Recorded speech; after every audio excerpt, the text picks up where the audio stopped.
Merkel Media.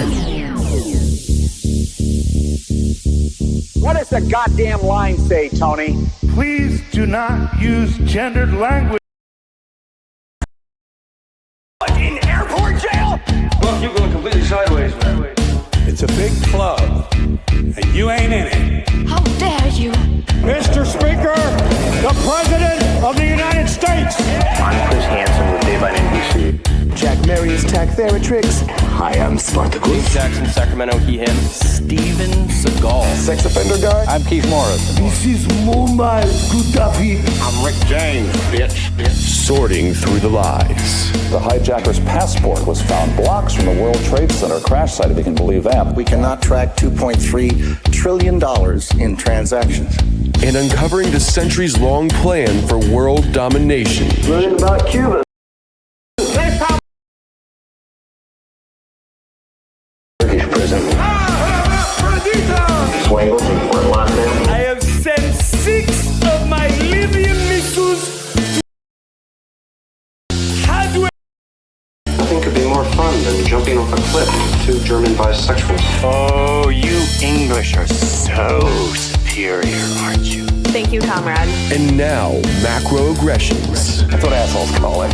With your host, Buddy, I don't know who you are, but you're about to get Charlie Robinson. Hey, Whitey, where's your hat? You want to drop the blame on Charlie and say it's all Charlie's fault. He was a retard. I get some goddamn diuretic.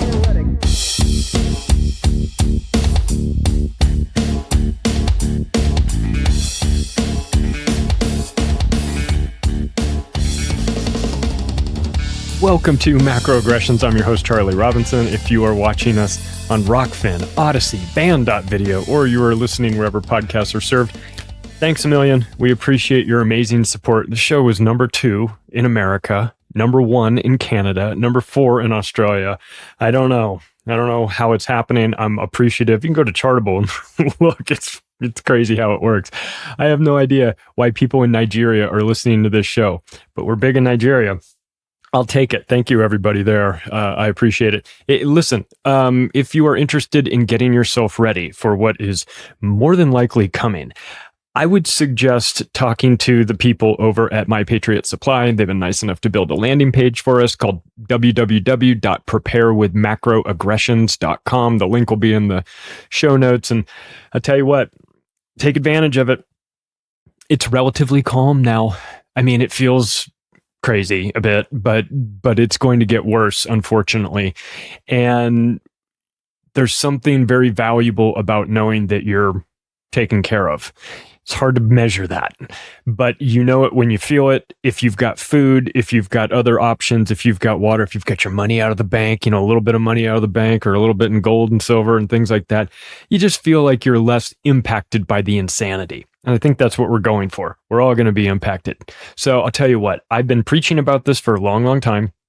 If you've been listening or watching the show for any extended period of time, you know that I really just want people to get prepared. I've got a sponsor for you. If you want to go that route, please do. If you want to do it your own way, please do.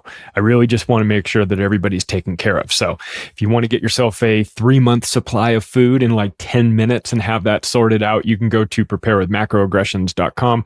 I'll tell you, they're having a deal right now. I don't know how long it'll last, but go over there and check it out. See if it's right for you. If it is, pull the trigger. Get everything sorted out for you. Family members that are maybe living out of state, maybe think you're a little unhinged, but you can just tell them, hey, I have a feeling about supply chain issues, whatever. Don't freak them out, but quietly hook them up if you're in a position to do that. If you're not, listen, buy yourself an extra 5-pound bag of rice every time you go to the store. Get yourself prepared. That's all I'm saying. If you want to use my supplier for that, go for it. They're great. They're reliable. It's free shipping. It's all that stuff. You'll wind up with 120 pounds of food in the 3-month supply. You'll be glad you have it. Comes in storable buckets. Really nice. Very, well done. You can just put them someplace. That's all I'm saying. I've got mine. Do you have yours? Please, hopefully you're taking care of yourself. Also to our newest sponsor, Solar Power Lifestyle. Man, I tell you, this episode is going to be about the energy crisis. We've got an energy crisis. There's no doubt about that. Okay. We're very dependent on the government for this stuff. That is a problem. If you have the ability to get yourself a little less dependent on the government in a variety of ways, but especially when it comes to energy, solar systems are a way to do that. Solar panels are things that you can install on your home. You can put it in your, on your like RV, camper, van, whatever. If you've got a work site that you need additional power for, we've got that. They've got everything that you need. So I'll tell you what, do this. Just if you're curious, go to solarpowerlifestyle.com. Use the promo code MACRO. If you find anything there, save yourself some money on that. They have free shipping. They have like a price match guarantee. If you buy something and then you find it cheaper somewhere else, you just say, hey man, look, I found this somewhere else. They'll match the price. They have financing available if you're buying something like a bigger unit. Just take a look. Go over there and see what you think. It's a small business. We love that. It's family-run business. They love this show. We love that, of course. We're partial to that. So look, just think about that stuff. They've got all the big brands, EcoFlow, Jackery, all that stuff. So give it a look. See what you think. Get yourself ready. SolarPowerLifestyle.com. Promo code MACRO on your way out. Save yourself some money. You're going to need it. We're all going to need it. We're getting into this really weird time, right? Where things seem a little normal, but you know that the wheels are about to fall off. I'll tell you how I know the wheels are about to fall off, because the wrong guy is like your crazy drunk uncle who's driving the car. You'll probably get there. It's like Uncle Buck, right? He's going to embarrass you in front of the school, but you're going to get there in one piece in his big beat up jalopy. You might pretend like you got out, you might want to ask him to let you out a block before you get to your destination so you're not seen with him, but you're going to get there. Joe Biden driving the car? He's driving this car into a ditch. And he was just speaking of cars, he was just at like the auto show. He said, I'm a car guy. Really? You're a car guy? Well, if you're such a car guy, why are you fucking the entire car industry by switching them all to electric vehicles? Forcing them to buy all new equipment, forcing them to remake cars in a totally new design, forcing them to sell batteries that they know are going to burn out in 4 years, and then having to resell them at ridiculous prices. You're a car guy? You like the car industry? Doesn't act like it. You're acting like you're fucking them. Because you are. And this comes from this Inflation Reduction Act, this colossal piece of shit that the Biden administration passed 51-50, mind you. It wasn't overwhelming support. You had half of the people voting on it going, no, we're not doing this. We're not interested in this. It just barely passed. That is a sign that, it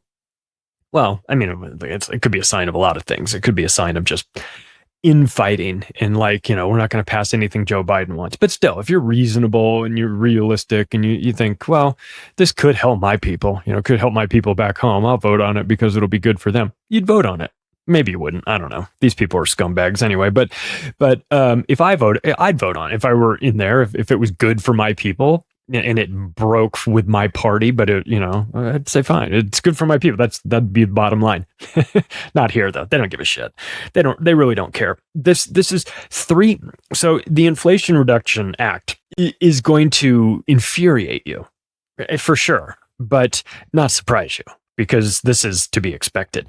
$369 billion in climate solutions and environmental justice. That's going to be one of the focal points of this episode. Environmental justice.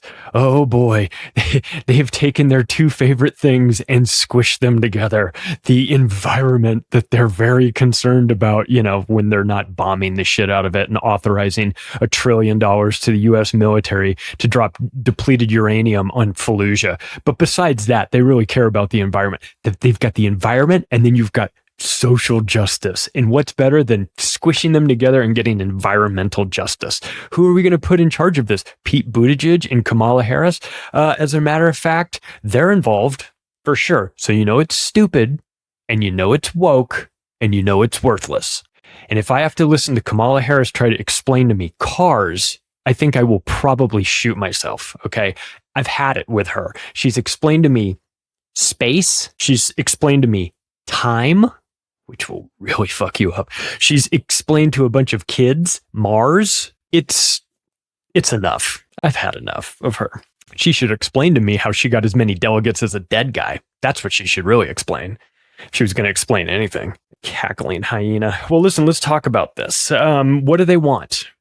What do they want? They say, we've got all this money. We've got damn near $1/3 trillion set aside for this climate solutions, which I mean, just scams upon scams. But what do they want? They want a 40% reduction in emissions by the year 2030. I'm sure they just grabbed that number, that year, right out of their ass, right? Just 20. Well, let's just say 2030, like the United Nations 2030. So they want 40% emission reductions by 2030. Last time I checked, that is 7 years, just a little over 7 years from now. They're not going to get it by traditional means. They may get it by killing everybody. Contribute to a 40% reduction in emissions. So maybe they know something we don't know. Maybe they know something we do know. If you listen to Where Did All the People Go episode, they may have this emission problem already sorted out. We are the carbon they seek to reduce, as they say. So, but I want to read this. This is from the website, from the U.S. Department of Health and Human Services. HHS is dedicated to working with our private and public partners to provide an environment where all people enjoy the same degree of protection from environmental and health hazards and equal access to the decision-making process to maintain a healthy environment in which to live, learn, and work. Okay. Nothing inherently nefarious about that. They want an environment where people are protected from hazards. Okay. That's nice. Of course, not the government's job to protect me from hazards, unless it's the hazards they're creating, but whatever. I'll allow it. Okay.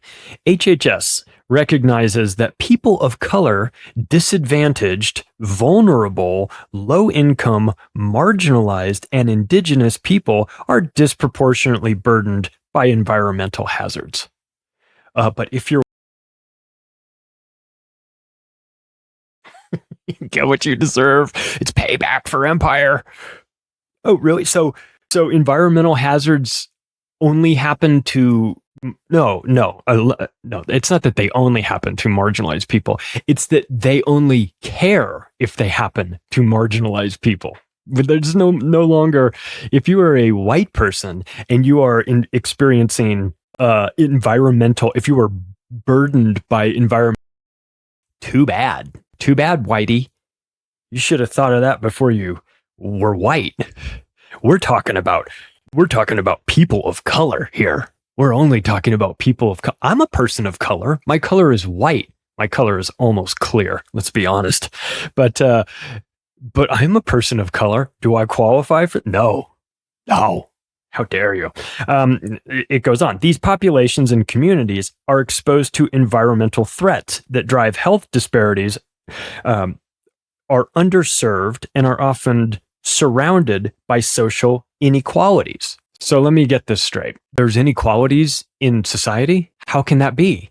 Doesn't everybody work the same amount, have the same functioning brain, care about getting a good job? And aren't we all exactly the same? How could there possibly be anything unequal about this? Any inequalities besides the fact that, I don't know, everybody's different. Everybody has different motivations. Everybody has different skill levels. They are trying to level the playing field to make everybody equal. The problem is when they do things like that, they make everybody equally screwed, not equally better. And they're talking about this as if there's not differences in work ethic or education levels or understanding of certain aspects of, I don't know, industries.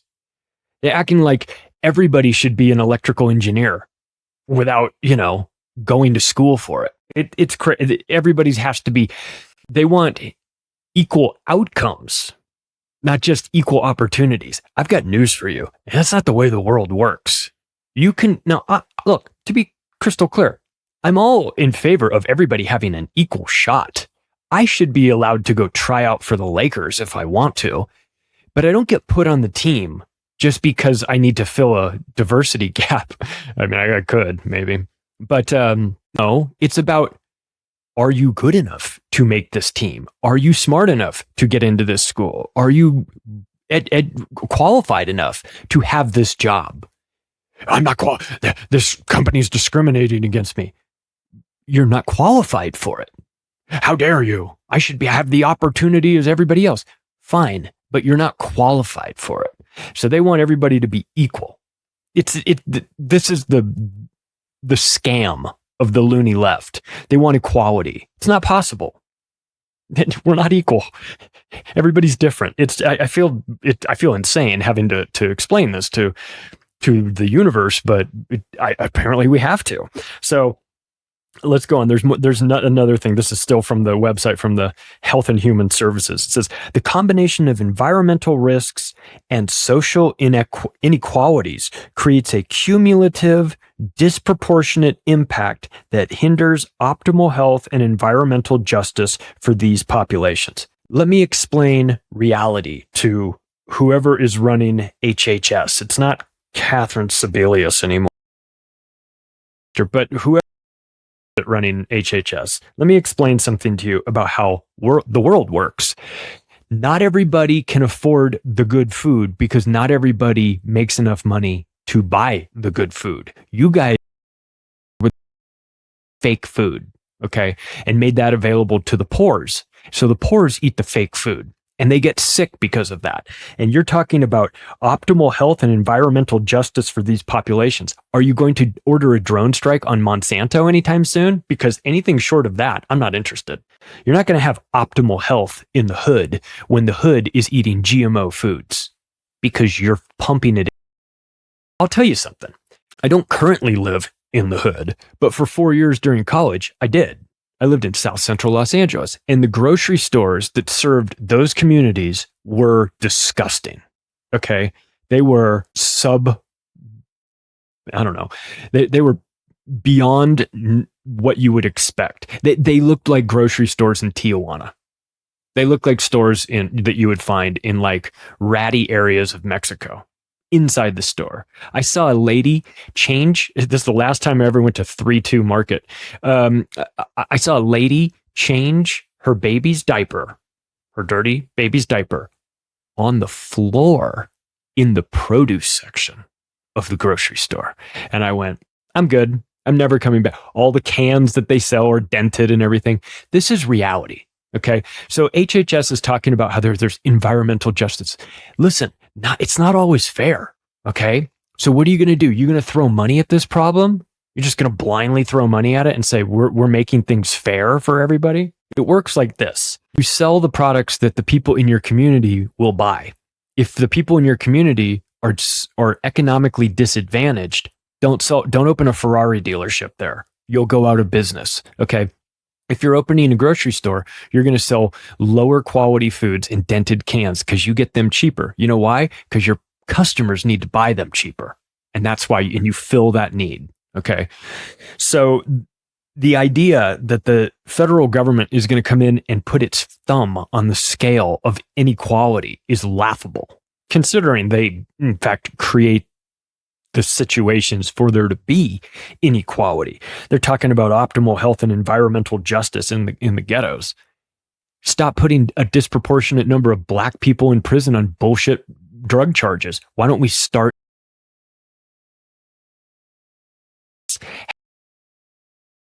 prison and actually back home where they belong and not doing 8 years for having crack in their pocket, you know?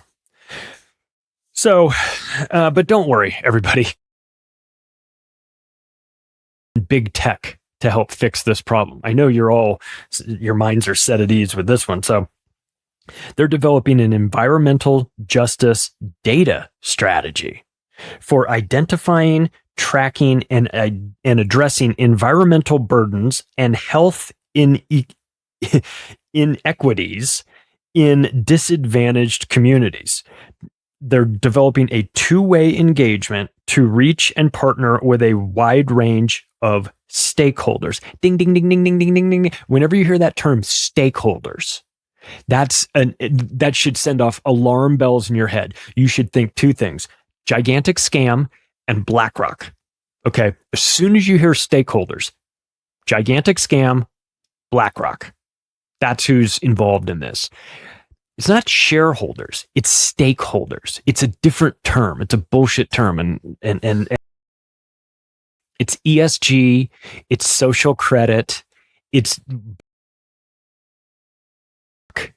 government fuckery, it's all those things. Okay. And it's a scam on top of that. So when there's a couple keywords, like if you know how to read, like if you know the buzzwords, they and the governments love these buzzwords, but if you know what they actually mean, when you read their documents or you go on their websites and you read what they say that this is going to do, you read, what the Inflation Reduction Act is talking about, and we're always getting better at understanding these terms, but you hear things like, obviously climate change. When you hear climate change, total scam. Okay.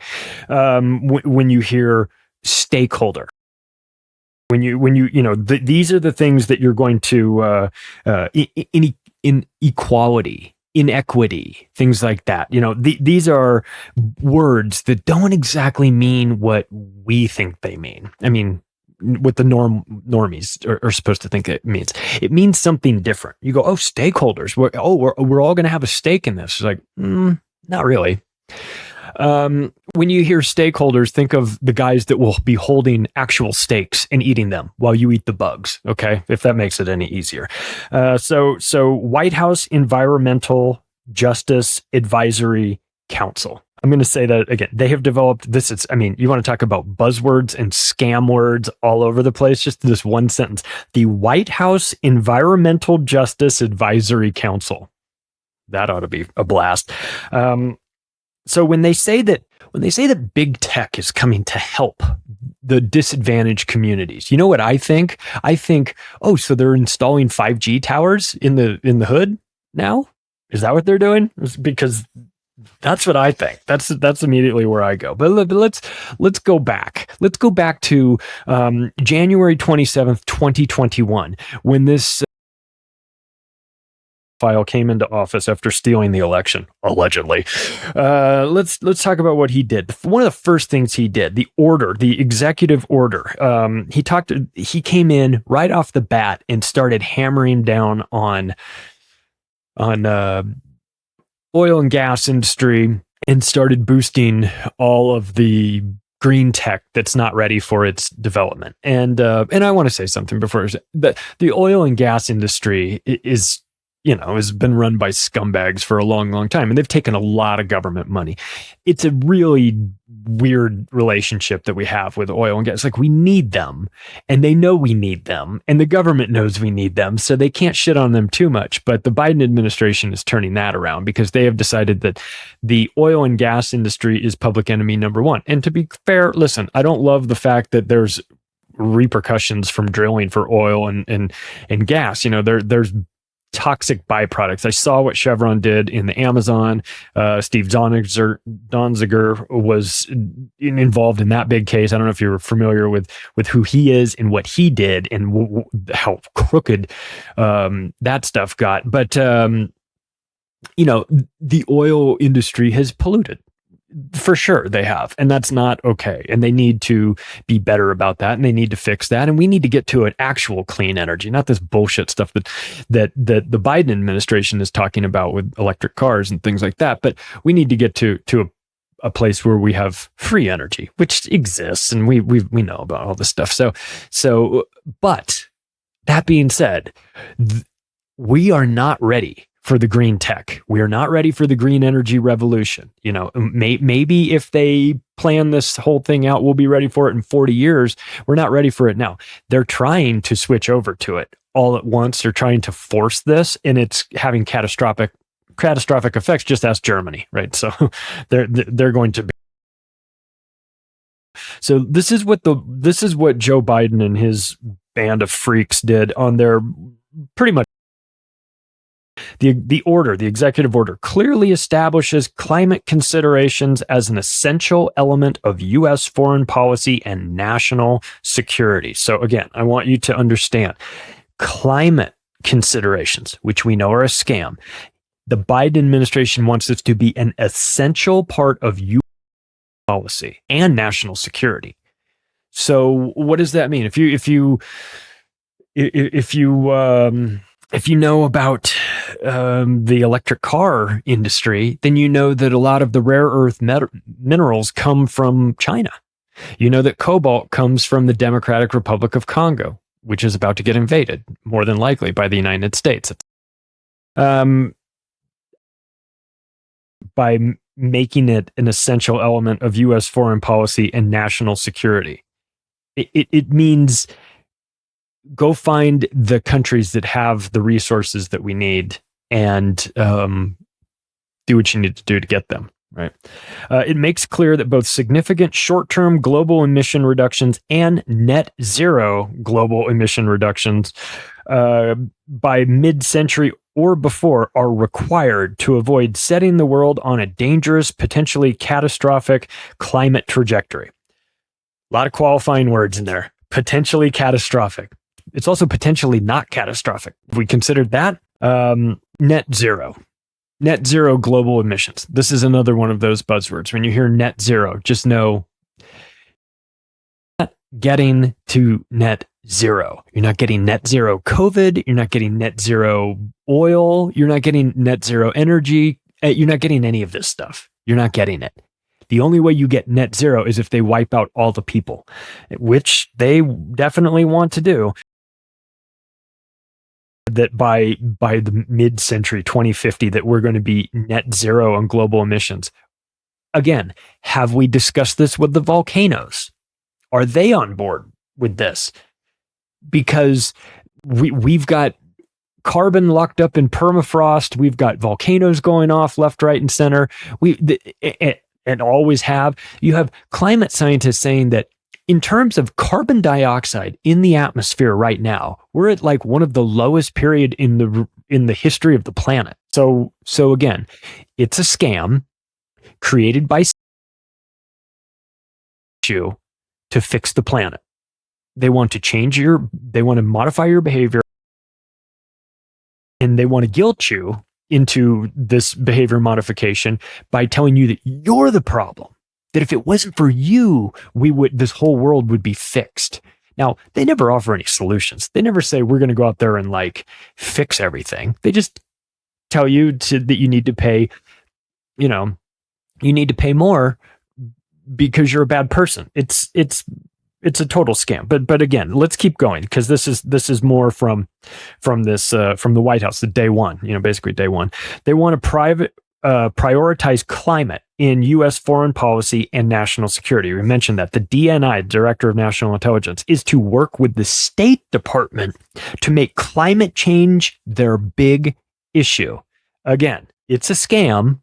It's a con game. It's part of empire. But they want to use this as the pretext and make and have the Director of National Intelligence and the State Department work together to make this their big issue. So your big issue is a scam.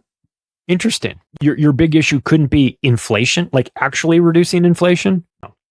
No. This introduces the establishment of the White House Office of Domestic Climate Policy, led by first ever National Climate Advisor and Deputy National Climate Advisor, creating a central office in the White House that puts Biden's domestic climate agenda into action. He's the green president.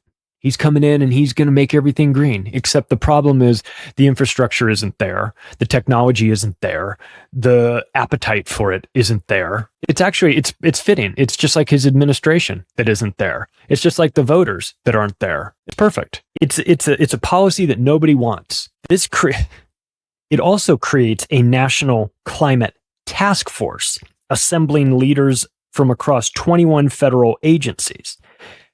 This is going to result in them kicking in doors to get the climate criminals. That's what this is. When you put together a national climate task force and then you bring in 21 federal agencies to get involved in this, You're going to get the FBI kicking your door down because they heard that you bought too many steaks. Or we got a report that you had a barbecue in your backyard on Saturday afternoon. And we've pulled the drone footage, and the FBI is here to talk to you about this. They said they have a warrant to search your house, look for anything that's contributing to climate change. I mean, I'm making this up, but am I really? Like, this is most definitely a direction it's going. We already see the FBI weaponized. So, giving them the justification to continue their reign of terror under the guise of saving the world from climate change. Oh, now you're not just protecting us from invisible terrorists, saving the world. Great.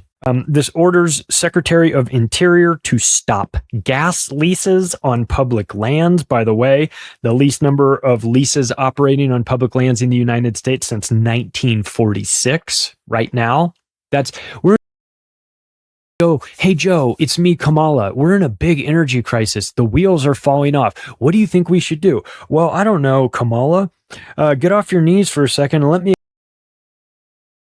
end all of the gas leases on public lands. Take us back to like it was during World War II. I'm going to cancel all the leases in the Gulf of Mexico. I'm going to cancel the Keystone Pipeline. To back from somebody else at $80 a barrel, at $26 a barrel under Trump because they didn't want him to win. So the Secretary of Interior has stopped gas leases on public lands and offshore rigs, but simultaneously, they need to double offshore wind by 2030. Because that's been so successful in the UK. Wouldn't you agree, all you people in the UK that know about this? How much of your energy is coming from those offshore windmills that don't fucking work? He is ending fossil fuel subsidies, which I'm actually fine with, but he's creating new subsidies for green energy companies like big tech.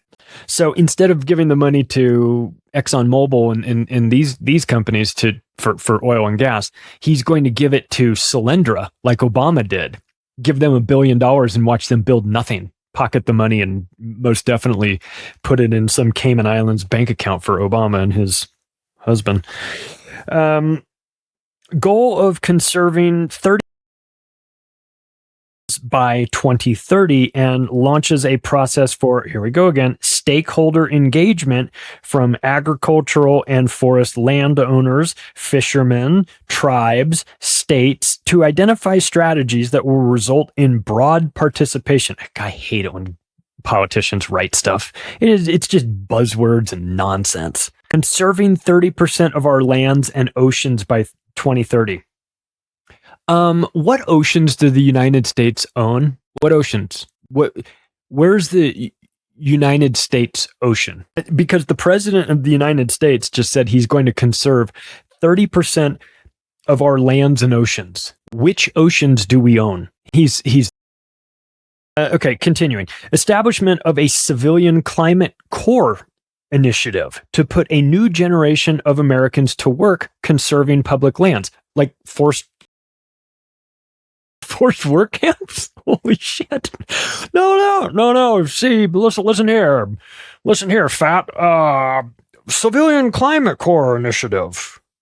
We're gonna put a new generation of people to work. Doing what? Digging trenches? What the fuck are you talking about? Well, they're conserving public lands. Okay, again, how? You're going to mobilize an army of workers to conserve public lands? What does that mean? Are they going to build a huge wall? Maybe they should start by conserving some public lands along the Arizona, New Mexico, Texas borders, where Mexico is. Wouldn't that be interesting? They could conserve those lands, from people coming over. If you wanted to. I mean, you could even do something crazy, like you could build a wall if you wanted to. You could ask Steve Bannon to help with that. when he gets out of jail.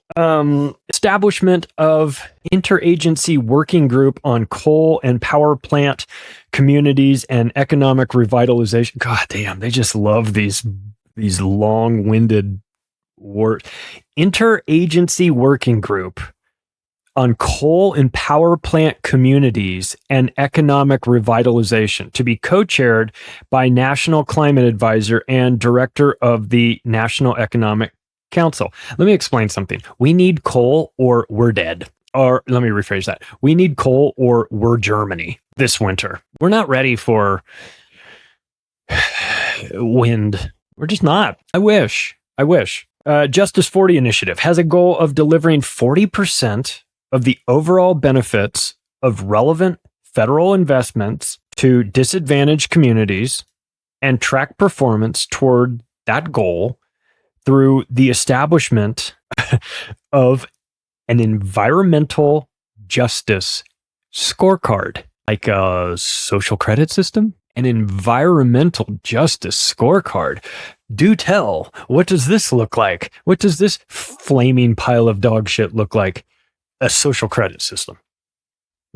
And they also say that they need to invent a climate and environmental justice screening tool to identify disadvantaged communities. I can help you with two of them. Flint, Michigan still needs water, like they did when Obama pretended to drink the glass of water from them. And what about Mississippi? They just don't have any water. You have a state that has no water right now. You have a city that hasn't had clean water in 20 years. The Biden administration wants to create a climate and environmental justice screening tool so that they can identify disadvantaged communities. You don't need a screening tool to identify disadvantaged communities. Just open your goddamn eyes. How about that? How about go out into the world? Go out into the country and look around. But it's full blown clown world over at the HHS. I've got to read you something from them. It's pretty funny. It says climate change poses current and increasing threats to human health. As the climate continues to warm, the risks to human health will grow, exacerbating existing health threats and creating new public health challenges. It's 100% lie. The total lie, start to finish. Climate change poses current increasing threats to human health. No, it doesn't. As climate continues to warm, the temperatures are going down, the risk to human health will grow. Exacerbating health threats and creating new public health challenges. Like what? Please explain what these health challenges are. Take all the time you need. Tell me what the health challenges are of climate change. You want to know what a potential health problem of climate change might be? It might be this. Summer, let's say end of August, California, heat wave. The governor of your state comes on television and tells everybody to turn their air conditionings off. Do you think that might pose a public health challenge? Do you think we could have the environmental justice screening tool identify a disadvantaged community like the entire state of California? I mean, because Governor Newsom told everybody to turn their air conditionings off or they were going to blow up the power grid. Would you suggest that might be a threat to public health? These are man-made problems. These are government-sanctioned and created problems. It's not the sun. The sun is the sun. If you've ever seen, oh my God, there's an obscure Ben Stiller movie. Anyway, Health and Human Services is running a huge scam right now, with climate change being the main thing that they're using. It's a fear tactic. It's a justification of their budget. They're going to get a ton of money. Biden administration is handing out money left, right, and center to these organizations that all you have to do is say that you're involved in like climate change industry. You get whatever you want from these people, but it goes on. This is more from the HHS. The effects of climate change can worsen existing differences in health, adding to other longstanding differences among people that result in different health outcomes for communities in the United States. These differences include poor living conditions, racism, and other forms of discrimination and psychological stresses. So, oh my God. This is breaking news. Climate change makes racism worse. I mean, I guess if you're out there sweating your ass off and you're hot, you probably hate everybody. Those fucking honkies, they're out here making me sweat. These differences include poor living conditions, racism, and other forms of discrimination. So climate change creates discrimination? Do tell. I'm all ears. I'm sorry, guys. I'm just not following your logic here. I'm having a hard time connecting I'm usually pretty good at connecting dots, but I'm having a hard time understanding how climate change makes discrimination happen and racism worse. I'm going to need Kamala to explain to me racism. God, my brain would melt. The head of Office of Climate Change and Health Equity, John Balbus, went to Johns Hopkins School of Public Health. I know everybody is really shocked to hear that the guy in charge of the Office of Climate Change and Health Equity, we're all getting equity. Do you mean health equality? Health equity, like equity in my house? Like I have equity in my house? Do I have equity in my health? That means you have a stake in your health, like a stakeholder. You mean? You fucking people. Okay, so according to HHS, these are the health impacts, and you will be exhausted from the mental gymnastics you will need to perform in order to come to their way of thinking about this. But these are, according to HHS, these are the health impacts of climate change. Okay, are you ready for this? Heat-related illness and death. Gavin Newsom, paging Gavin Newsom. Cardiovascular failure and disease. How? I'm going to have a heart attack because of climate change? Only if I'm on my second booster. Mental health impacts. Again, please explain to me how climate change is impacting mental health. I mean, I feel like I'm losing my mind just reading this stuff. So maybe there is a case to be made there. Asthma and allergies. Okay. If you are living in a polluted environment, that is not good for your lungs. Okay. If you've lived, I lived in LA for a long time, and I've been to some polluted places around the world where it is definitely, you get the feeling that being here, living in this hardcore urban jungle, maybe not the best place. Like I feel like I'm smoking a pack of cigarettes right now. That's called pollution, and that's everywhere. Okay.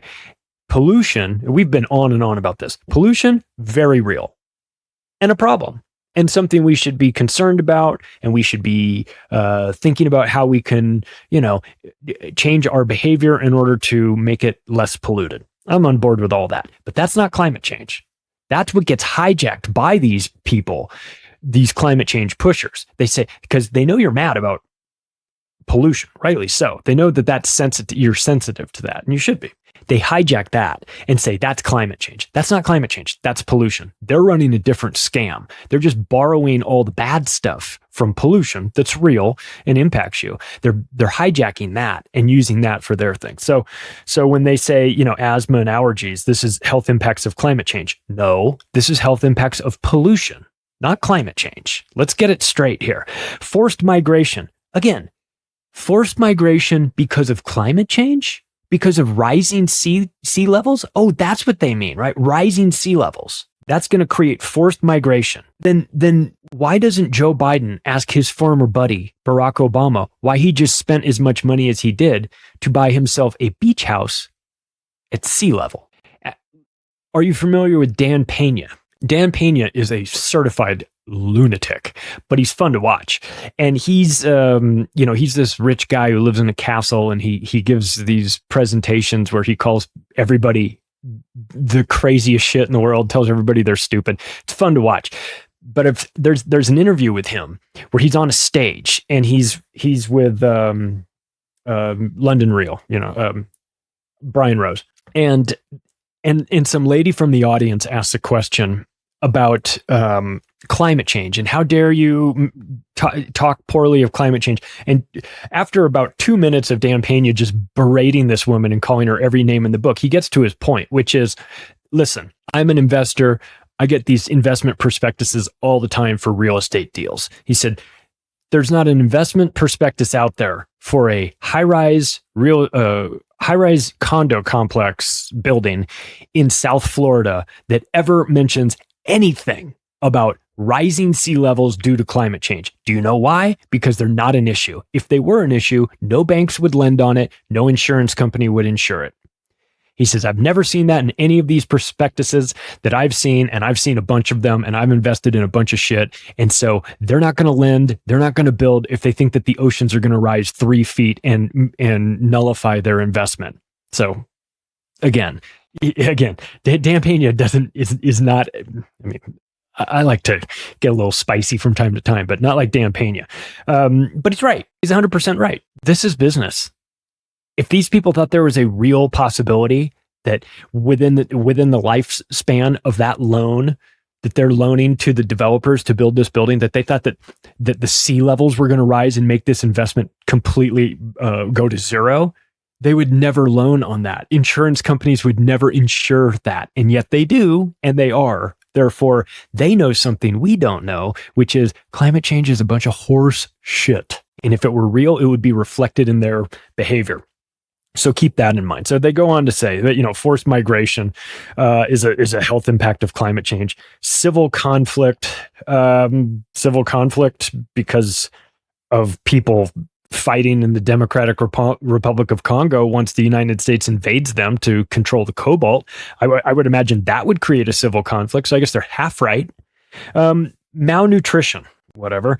Harmful algae blooms, diarrheal diseases. Okay, these are the health impacts of climate change. Again, no, these are the health impacts of pollution. The civil conflict is the health impact of, and civil conflict and forced migration, more a factor of the United Nations than of climate change, for sure. So the CDC also chimes in and they say that floods, wildfires, and food security are all issues.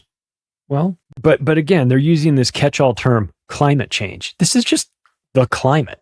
This is seasonal. Look, and let's also be crystal clear. We're manipulating the weather. We've been doing that since the Korean War.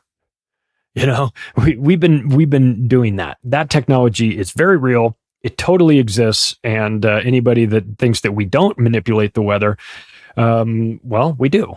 And we have. And it's not even a secret. China admits that they manipulated the weather for the opening games of the Olympics. Make sure it didn't rain on them. Probably not a bad idea. You can have it rain tomorrow. You pay a price when you do stuff like that. When you start messing with nature, there's an impact somewhere. But don't worry, everybody, because help is on the way. And by help, I mean the worst person. Well, maybe not the worst person in the world, but he might not be a starter on this team of worst people in the world, but he's definitely on the bench. And of course, I'm talking about John Podesta, scumbag extraordinaire, pedophile to the highest order, Obama's best friend, ran Hillary Clinton's campaign, definitely involved in buying all sorts of really fucked up art that shows kids getting tortured and tied up. And then he's got you can go just search John Podesta and Tony Podesta's brother, search their art collection and look for the hanging sculpture that they have of the person that is bent into like a pretzel. That is the same thing that was done by Jeffrey Dahmer to one of his victims. That's the reason why the Podestas like this stuff. They're terrible people. Just type in Tony Podesta, go down that rabbit hole. So during Obama's second term,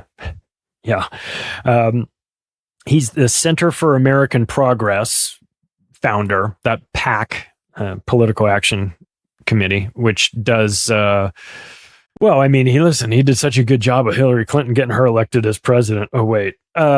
Chief of staff under Clinton, chaired Hillary's campaign, member of the United Nations Secretary General's high-level panel of eminent persons, whatever that means, on the post-2015 development agenda. He's an eminent person. The United Nations said so. Well, if the United Nations said so, then we're fine, you know. So he is the one who is in charge of allocating Biden's $370 billion for the Green New Deal. What could possibly go wrong with a notorious pedophile in charge of that much money with ties to the Clintons and Obamas? Oh, God. He's so senior energy innovation and implementation through this scam called the Inflation Reduction Act. It doesn't reduce inflation, and it doesn't reduce inflation because it's named the Inflation Reduction Act. So you just invert whatever it does and whatever the title is, and that's how you get closer to their real thing. So how is he planning on spending this money? This is what they've got allocated. They've got $60 billion for maintaining clean energy manufacturing, $27 billion for emission reducing technologies like trees, but they're not going to spend it on trees. $40 billion to the EPA, Environmental Protection Agency, for electronic vehicle tax credits, which is really funny.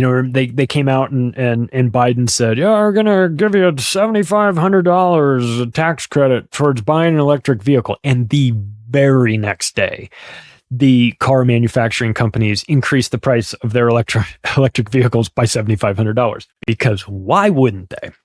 $20 billion for climate smart agricultural practices like crop rotation. That's what they said. I'm not fucking kidding. Okay. Crop rotation has been around 1000 BC. Okay. The Biden is acting like they just discovered crop rotation. The sun is the sun. Great kid, by the way. If you ever see that movie, it's fucking hysterical. I want to scream when I read these things about what they're doing with all this money. These are huge amounts of money. $20 billion, $20,000 million they're spending for crop rotation. I mean, I guess it's better than putting it all in a pile and lighting it on fire, but only slightly better. $35 billion for clean manufacturing tax credits, $35 billion for clean fuel tax credits, and $60 billion for environmental justice. We're going to get justice against that goddamn environment if it's the last thing we do.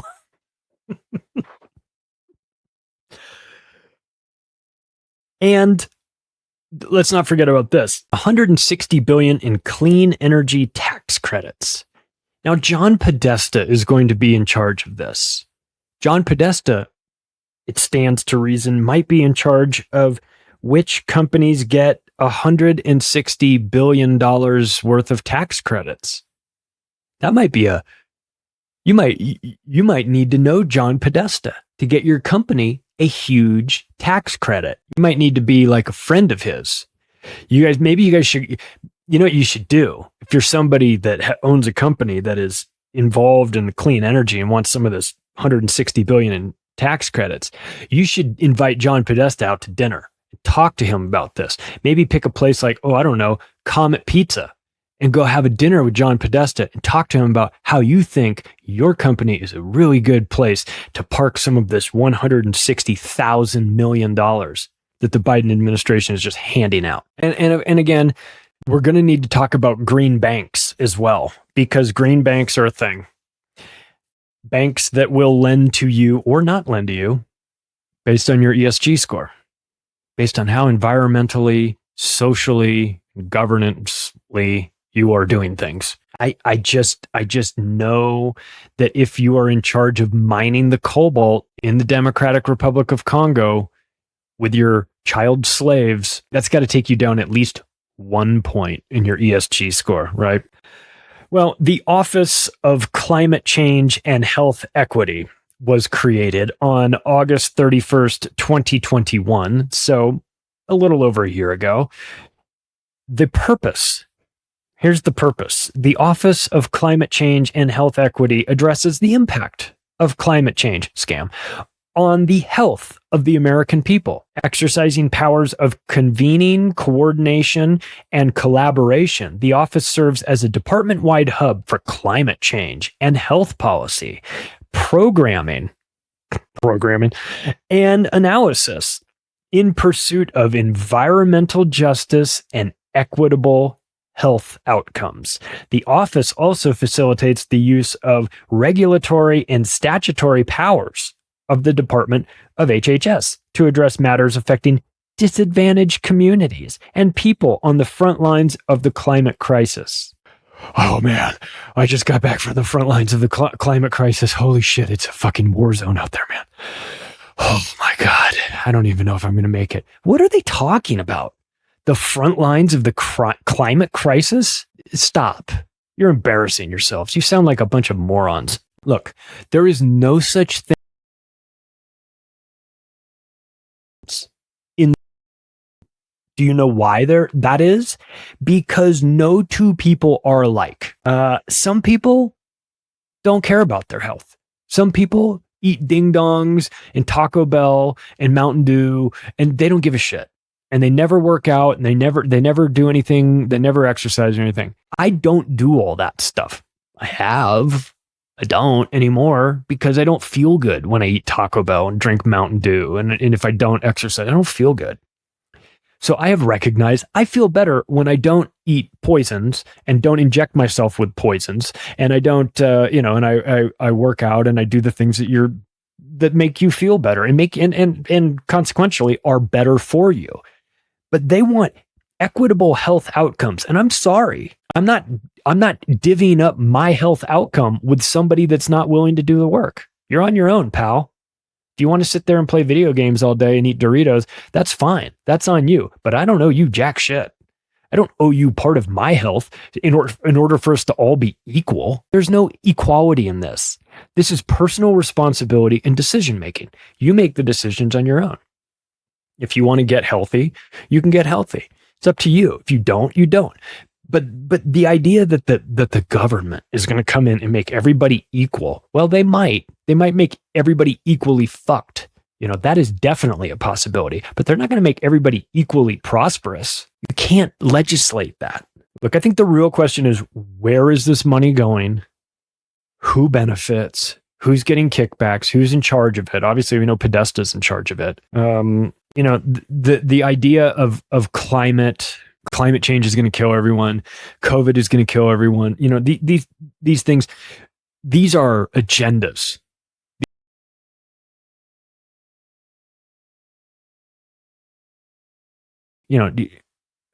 Unbelievable and effort, time, powerful are pushing this.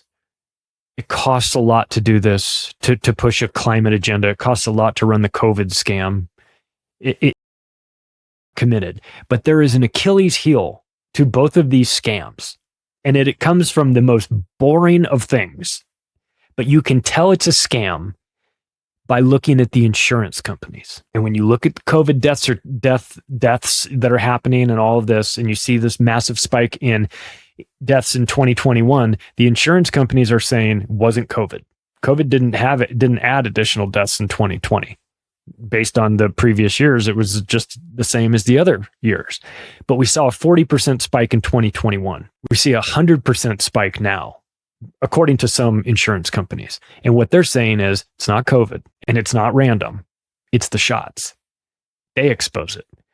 And you know who else? And you know who exposes the climate change scam? The insurance companies as well. Because just like Dan Pena said, they wouldn't insure it if they thought that the sea levels were going to rise. And they insure it because you can get insurance. Now, hurricanes happen and things like that, to be sure.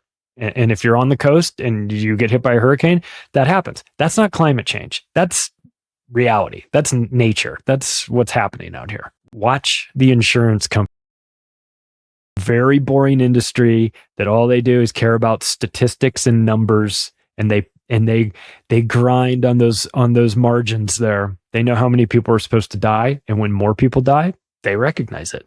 And they don't beat around the bush and say, oh, it must be climate change that's killing all these people. No, they say it's the shots. That's what's doing it. And when climate change comes around, everyone says sea levels are going to rise, everything. And Obama goes and buys the big house in Martha's Vineyard and one in Hawaii. Then you say, well, hey, man, if you're so concerned about climate change, why are you buying a place on the beach? The answer is because he's not concerned about climate change. And do you know why? Because it's a huge scam. And he knows that. And the insurance companies know it as well. And now we know it too. So you can take the additional step right now of sharing it with your friends and family. The website, theoctopusofglobalcontrol.com. You can follow me on Twitter @macroaggressions. Thanks, everybody. I'll talk to you soon.